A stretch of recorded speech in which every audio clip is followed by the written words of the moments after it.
Bueno, déjeme platicarle que el sur de la Ciudad de México será sede de una feria en donde el maíz y la tortilla son los ingredientes principales de los mejores platillos mexicanos.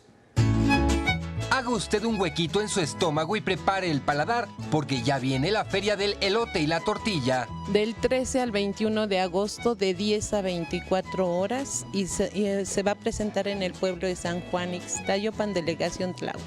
En el evento culinario se ofrecerán diversos y deliciosos productos.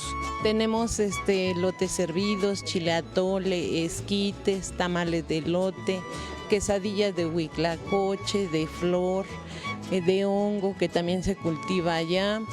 Tenemos también chile solote, chile criollo, tenemos también una variedad de chiles en nogada, tenemos también una variedad de lo que es chilacayotes con mole y otros guisos que tenemos de la región. Pero eso no es todo. Tenemos un corredor de lo que es alimentación y otro artesanal, tenemos juegos mecánicos, tenemos eventos culturales y tenemos baile popular. Por supuesto que la belleza también estará presente en esta feria. Que vengan y disfruten porque pues es una feria muy bonita, se disfruta de todos los platillos, los bailes gratis.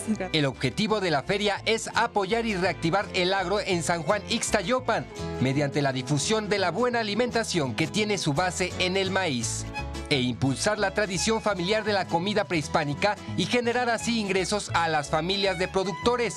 En este evento se espera una derrama económica de 3 a 4 millones de pesos. Con imágenes de Jonathan Ramos e información de Juan Bermúdez, 21 Noticias.